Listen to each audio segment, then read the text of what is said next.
Hi everybody, welcome back to my channel. Today we are doing a monthly check-in for the month of June and I'm very excited. We're going to talk about all the things that I'm loving, life updates, goals, books I'm reading, all that good stuff.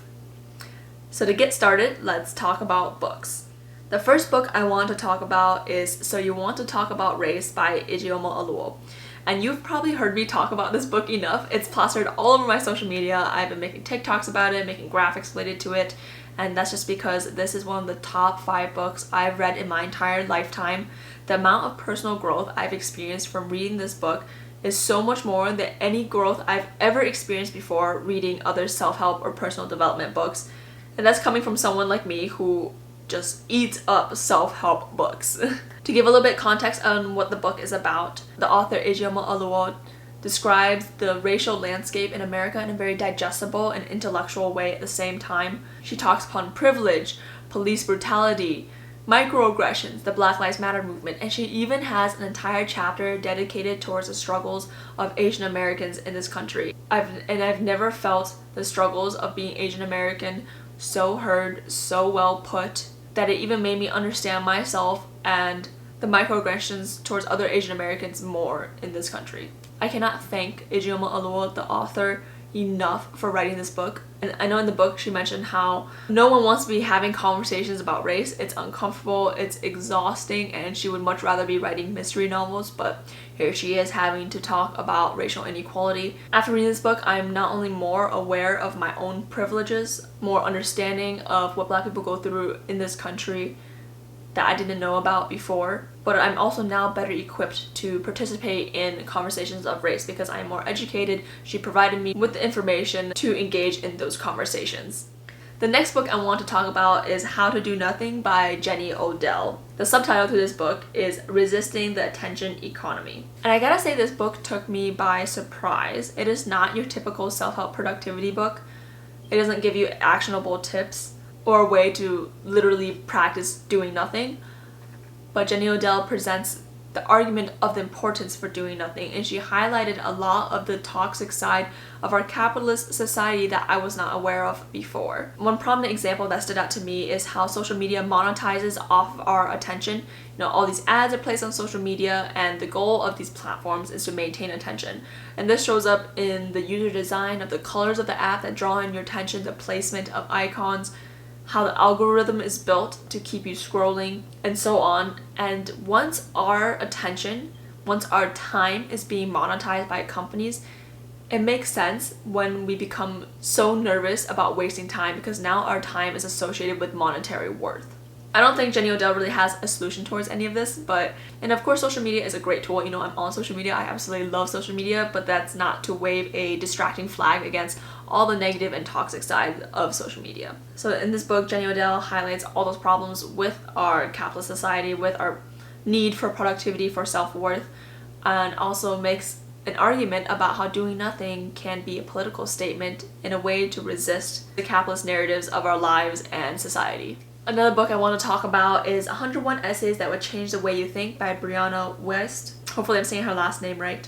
It is a compilation of 101 philosophical essays that touch upon all the bases of personal development, from pursuing purpose over passion, positive thinking while embracing negative thinking, wisdom in daily routines, and so on. One of my favorite quotes from the book 101 Essays to Change the Way You Think is from the chapter about expectations you must let go of in your 20s. And I'll read a little bit of it for you. So number 1, let go of the expectation you are meant to be extraordinary. It goes on to say, we tout the 1 in a billion success story as though it's a natural end goal of working hard and actualizing yourself. It's not. The real question is, what work are you willing to do even if nobody claps?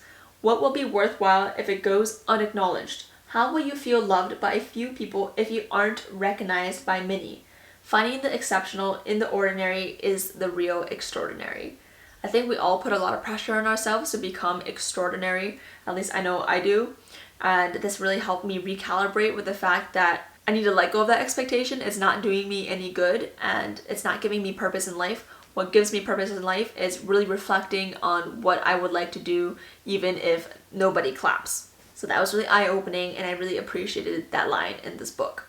It also goes on to explain in a different section of the book, which I forgot to bookmark, but it talks about how you don't need to be exceptional, you don't need to be insanely beautiful, smart, talented to experience everything that life has to offer, such as love, community, knowledge, and so on. The final book I want to talk about, this one's just an honorary mention because I haven't finished this book yet, but it is The 4 Seasons Solution, and the subtitle is The Groundbreaking New Plan for Feeling Better, Living Well, and Powering Down Our Always-On Lives. This book I've only started, but it has been amazing so far. It's by Dallas Hartwig, who has been the co-author of The Whole30, and it starts with food. And it's all about tuning in the seasons, tuning into the natural rhythms of your body. One of the biggest things I've learned from this book is how we are all kind of stuck in summer because we are living in the same temperature and the same lighting, how we don't go outside enough, and how important it is to be exposed to the natural light outside in the morning in order to get good night's sleep at night, and also spending ample time in darkness. So that is everything I have to talk about for books. Now moving on to some things that I am loving. So recently, it's been getting a lot warmer here in Michigan. So I'm still in Michigan with my parents in quarantine, but I will be heading back to the West Coast in the month of July. I've been loving wearing just really basic t-shirts, and I've been loving getting my t-shirts from one, Costco, and two, Urban Outfitters. So Urban Outfitters has this t-shirt line that is made from recycled water bottles. So this one's kind of full of cat hair, but I have a basic black one here in a size medium. These are all men's shirt. I get men's shirt in size medium, so if you're similar to my size, that's a good frame of reference. They are slightly baggy. They hit me near my elbows. The collar is not super wide though. The only thing I don't like about sizing up in t-shirts is when the collar starts to get really loose, but I think a medium in men's fits me well when I'm trying to size up. But yes, I got it in black, and I also got one in white from the Urban Outfitters recycled water bottle line, and those were $15 each. And then I got some t-shirts from Costco that were about $12 each. So I got another black one because you can never have too many black t-shirts, and then I got this green one that I'm currently wearing right now. And they've just been super easy to throw on. I don't really have to think about it, and they're super comfortable for these hot summer months. Another thing I've been loving is monochromatic outfits. So right now, my bottoms, these pants, are the same color as my top. I don't know, there's something that looks so chic, so put together about an outfit that is just completely the same color. So I've been really digging that lately, and it's really easy to put together, especially when you're working from home, when I want to look slightly put together but I don't want to put too much effort in. Some other favorites of mine this month has been skincare.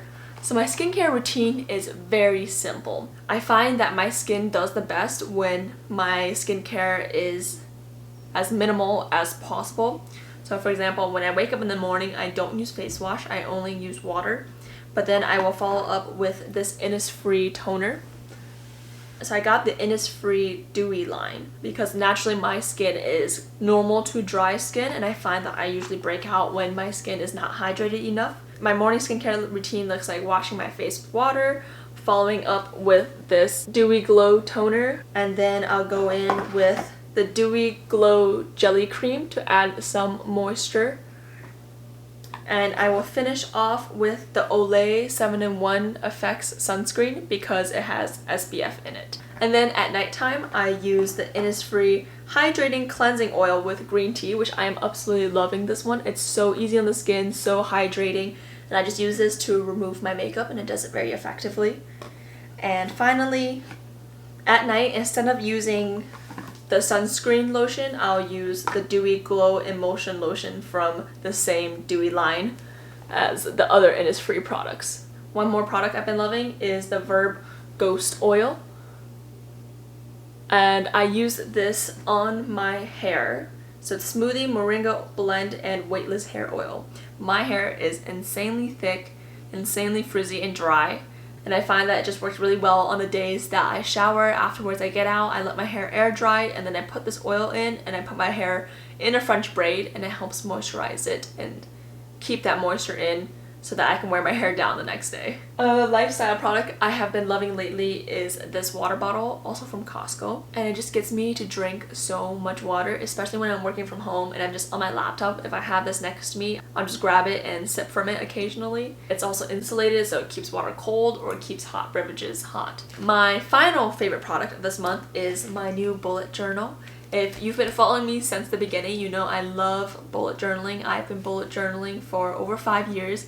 And I took a couple months break from it when I started my full-time job and I tried to convert to digital tools, but found I didn't like it as much, so I'm back to bullet journaling. Since college, my bullet journaling style has changed a lot, so that's what inspired me to get a binder bullet journal instead, so that I could change it up more as I am experimenting.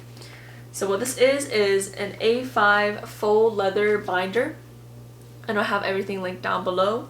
I got it from Amazon, and then I also got some refillable A5 grid paper. You probably can't see the grid dot on it. And also some A5 page dividers. So I'll use this to track all my tasks, all my weekly events, monthly things, so on. I definitely do still use some digital tools when it comes to things that are a little bit more complicated, but when it comes to daily tasks and event planning and also writing down my ideas, this bullet journal is my go-to and I am in love with it. And I love that I went with the binder form because it is so easy to move around pages. And if you're someone who wants to get into bullet journaling but you're scared of messing up, get 1, whiteout, and 2, the binder version, because then there's nothing you can't change. Hey buddy, quick scenery change because I'm now in San Francisco, but I wanted to add in a few things to this June check-in video. I originally was talking about my life goal updates and things that have been happening in my life, but I figured you already see those in the vlogs, and the goals are all just kind of a mess right now because things have changed so much with the pandemic, so I figured I'd replace those with a little segment about my favorite things to do and my favorite feelings in quarantine. So first I want to talk about my morning coffee ritual. This has been getting me out of bed every morning, and recently I have been loving iced coffee. I used to take my coffee with almond milk, and now I've been loving it with oat milk, and I'm really trying to drink it with a straw more because I've been getting coffee stains on my teeth as told by my dentist. I've also been loving drinking this coffee first thing and then using that coffee as fuel for my morning run. I think the oat milk also gives me some sugar and carbs to work off of as well because I don't like eating a big breakfast before my morning run, so just going off of the coffee makes me feel really light. It makes those runs feel really good, and afterwards being so sweaty from the run outdoors in the summer, coming back and taking a cold shower is such a good feeling. Another good feeling this past quarantine has been cold showers. There's been studies showing how it helps with depression, helps with circulation, helps with energy levels, and there's all sorts of reasons, such as in the cold shower, your body temperature lowers, so when you step out of the shower, that rising body temperature in reaction to the room temperature helps wake you up. Also, the shock of the cold water increases your heart rate, increases circulation. I do want a disclaimer though, I think cold showers are not recommended for people with heart problems or weak hearts, so this is not for everyone. I also just really like the feeling of testing myself in the morning, trying to breathe through something uncomfortable, because I find that if I do that in the morning, the rest of the day is so much easier. This is also why I like to put my runs in the morning. They are honestly very uncomfortable during the run, but that relaxed feeling after going through that run and breathing through the shower feels so good and makes the rest of the day feel very relaxing. Another one of my favorite feelings has been journaling in the morning. Everything that's going on in the world, I think everyone has a lot of thoughts, a lot of feelings that are running through their head that they've never had to comprehend before. So sometimes I use journaling prompts, but more recently I've been writing in the stream of consciousness most of the time. So I will keep writing everything that comes to mind. And I try my best not to stop writing. So even if I'm thinking, oh, I don't know what to think next, I don't know what to write next, I'll write that down too. And the key for me to enjoy journaling has been slowing down the pace I write at, because I used to be so frustrated about how I would think faster than I could write, and then I would get all these hand cramps.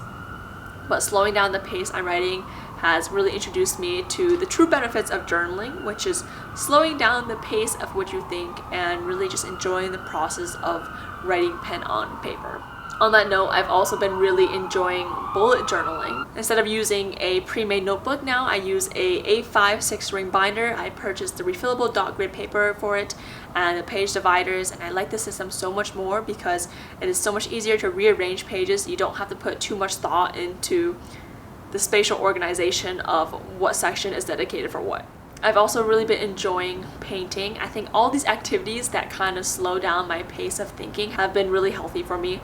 So for painting, for the first time ever, I've been really focused on just painting really slow and really enjoying how the paint runs on the canvas. Has been really therapeutic, it's been really satisfying, and just really de-stresses me after a long work day. Along with the summer months, I've really been enjoying sitting out just in the sun, not necessarily tanning, but I'll take my morning coffee out in the sun if possible. I'll read outdoors, and getting that feeling of the warm touch of sun on my skin feels so good. And I've recently learned that getting proper exposure to light in the morning is very important to getting a good night's sleep. So I've been really trying to get proper exposure to light. I also learned that when measuring light in units of lux, the light outdoors is always 100 to 1,000 times brighter than any light you get indoors, even if you are sitting in front of a window.